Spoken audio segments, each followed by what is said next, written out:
যখন খুশি তখন রাধারানী কৃষ্ণকে দর্শন করতে পারে।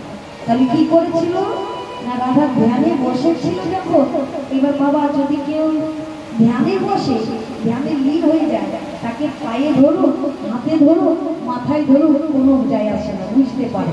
কি করে বুঝতে পারবে যে ভগবানের ধ্যানে থাকবে? তাকে যদি আপনি পিছন থেকে গিয়ে আপনি তাকে ফেলে দেবেন, ও পড়ে গেলেও কিন্তু ধ্যান ভঙ্গ হবে, ধ্যানে লীন হয়ে গেল। তখন সেটাই হয়েছিল রাধারানী, যে কৃষ্ণ এসে পায়ে ধরলো, হাতে ধরলো, কত সাধলো, কিন্তু রাধারানী কোনো ধ্যান। কৃষ্ণ যখন চলে গেল তখন ওই যে ললিতা বিশাখা তারা রাধারানীকে চেতন করিয়েছিল। তাহলে রাধা জানালো লীলা, মান লীলার মাধ্যমে যে মান অভিমানে কৃষ্ণকে পাওয়া যায় না, কিন্তু আমি এই মান অভিমানের পালাতে, লীলাতে, মান অভিমানে লীলা ভগবানকে কেমন ভাবে পাওয়া যায় সেটা তিনি জানান। তাই আজকে সেই রাধারানীর মানটা হয়েছিল কেমন ভাবে? আজ রাধা রানী আমার তাকে কলসি নিয়ে জল আনবার ছলে চলে যায় শ্রী যমুনায়। মনে মনে চিন্তা করছি আমার কৃষ্ণ দর্শন হবে বলে, কৃষ্ণ দর্শন হবে বলে আজকে সেই রাধারানী তাকে কলসি নিয়ে আর জল আনতে চলেছি। বিবাহ কোটি নব আমার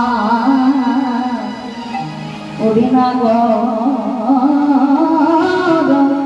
শেখর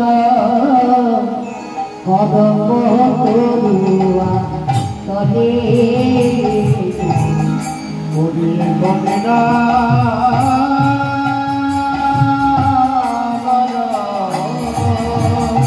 রাধারানী মাথায় ঘোমটা নিয়ে জল আনতে চলেছে।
आज जल आनते चलेছে যে শ্যাম দর্শন হবে বলে, কৃষ্ণ দর্শন হবে বলে। রাধারানীর সঙ্গে আছে যত সখীগণ, আর ওদিকে কৃষ্ণের সঙ্গে আছে সমস্ত রাখালগণ এবং দাদা বলরাম, দাদা বলরাম সঙ্গে আছে বলে রাধারানীর সঙ্গে কৃষ্ণ কথা বলতে পারলেন না। দেখুন এই যে রাধারানীর যে মনের বাসনা যে আমার ভাগ্যে কৃষ্ণ দর্শন হবে, এবার এটা একটা বিশাল ব্যাপার।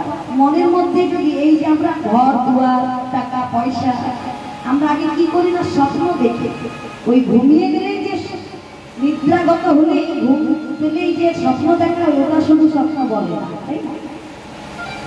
স্বপ্ন কোনটাকে বলা হয়? শুধু ওটাই স্বপ্ন হলো না। যেমন মনে করুন আমার একটা স্বপ্ন আছে যে আমি একটা বিশাল বড় বাড়ি বানাবো, ঘর বানাবো, এটাও একটা স্বপ্ন। তাহলে আগে আমি স্বপ্নটা দেখবো তবে সফল হবে। আমি জীবনে কোনোদিন স্বপ্নই দেখলাম না, তাহলে আমার সফল হবে কি করে? তাহলে রাধারানী চিন্তা করি যে কখন ওই বিভীষণের ছেলে যে তরণী সেন যখন রাবণ কি করেছিল না, প্রত্যেক যত মানে যত রাবণের 1 লক্ষ পুত্র 1.25 লক্ষ নাতি রামের সঙ্গে যুদ্ধ করার জন্য এক এক করে তাদেরকে পাঠিয়ে দিয়েছে। তা মানুষ যেই না রামের সঙ্গে যুদ্ধে পাঠিয়ে দেয়, তারা যুদ্ধ করতে গিয়ে তারা এক এক করে মারা যায়, প্রাণ হারায়। একদিন রাবণ এসে বসে বসে মনে মনে ভাবে, রাবণ মনে মনে ভাবছি কি ভাবছি, দেখছি আমার 1 লক্ষ পুত্র 1.25 লক্ষ নাতি সবাই মারা যায়, কেউ বেঁচে না। এখন আর যুদ্ধ করার জন্য আর কে আছে? একমাত্র এই যুদ্ধে যাওয়ার জন্য তো কাউকে তেমন দেখতে পাচ্ছি না।